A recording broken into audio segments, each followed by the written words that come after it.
Amethyst sports a carefree, cavalier attitude. Given the opportunity, she reveals how loud, ornery, and obnoxious she can get.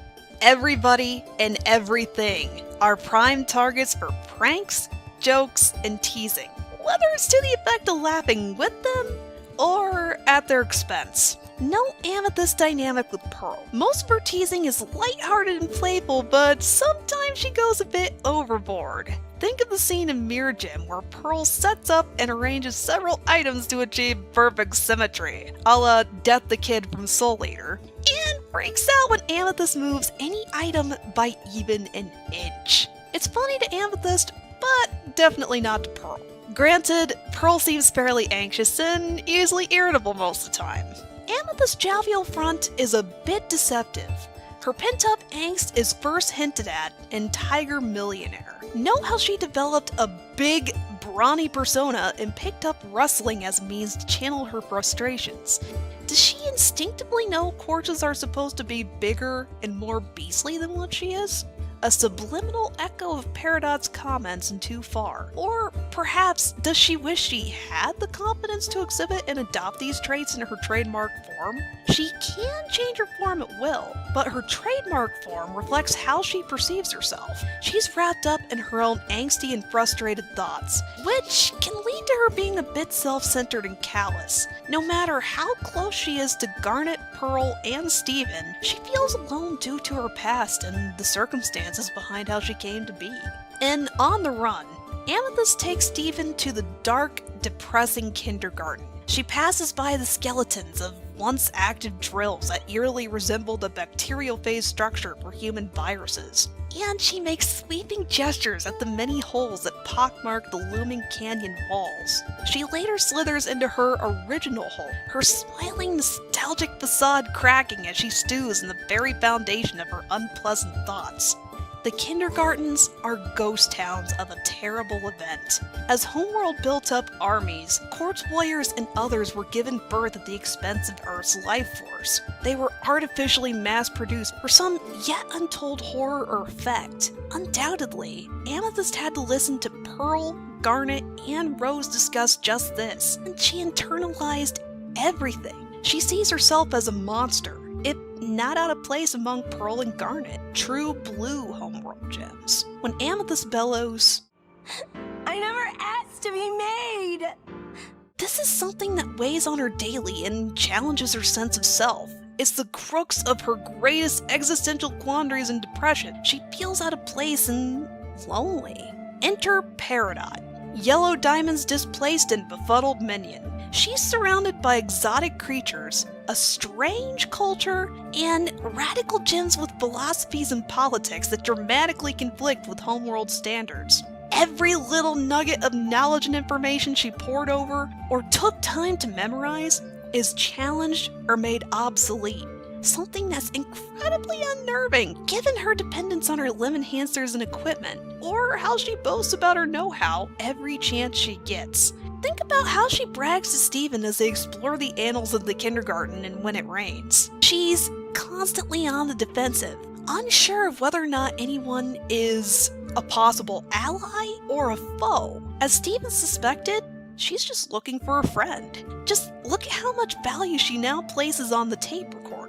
It may be for the practical purpose of keeping records, but Perry also laces in snarky comments and peanut gallery commentary. It's her diary of sorts. She finds it cathartic to air her uncensored thoughts and opinions, even if she's the only one listening.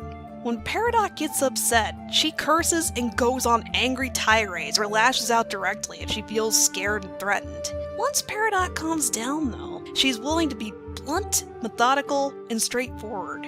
Steven made enough of an effort and an impression that Peridot is willing to listen to his input and criticism.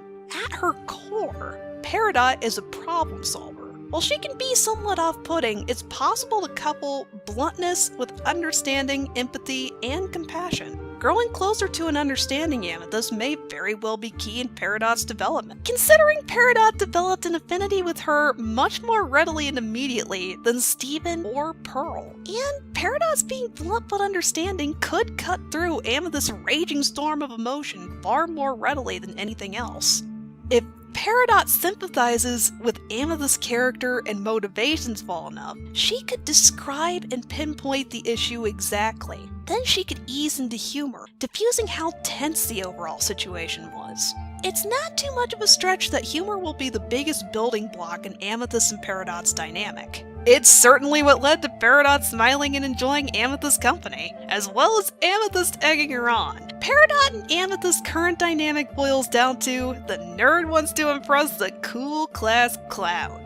Beyond that though, Amethyst can relate to what it's like to feel displaced, and that no matter how much effort put in or camaraderie shared, she'd always be a bit of a misfit. Amethyst is a gem in abilities and nature, but a human in attitude, preferred colloquialisms, and even identity. Peridot is defective and a traitor. For both of these gals, the ultimate point is not to let the past define who they grow to be or define themselves as. Peridot gets hung up on failure, and Amethyst gets hung up on her past.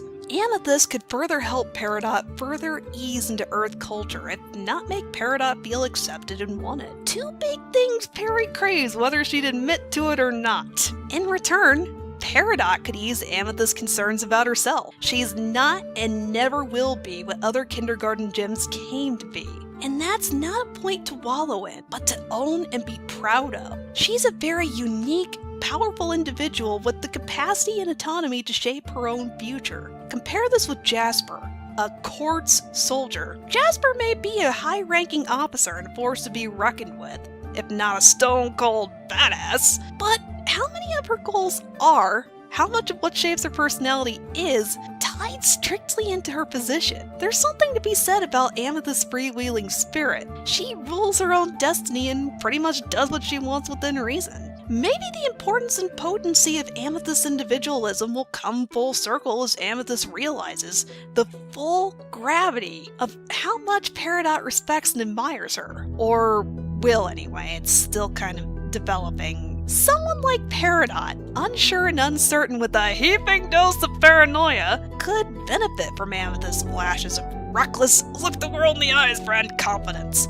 if not empower Amethyst to feel that strong more often. For once, Peridot has a role model who'd give a damn about her well-being. All of these observations can easily apply to what a canonical platonic friendship would result in. But since this is a shipping corner, if these two did enter a romantic relationship, they wouldn't be a lovey-dovey PDA pair like Ruby and Sapphire. Both tend to be pretty reserved, employing a no-touchy policy similar to Emperor Kuzco from the Emperor's New Groove. There'd be more emphasis on emotional intimacy, sly grins, winks, and clever wordplay. Kissing and hand-holding would happen behind the scenes, if rarely. This has to do with both putting certain emphasis on their appearances and overall rep. We as viewers know that they're both squishy cinnamon rolls at the center of their respective gemstones, especially Peridot, but that's not really something they're too keen on openly sharing. These two as in-game canon would drive shippers nuts due to the scarcity of their on-screen affection.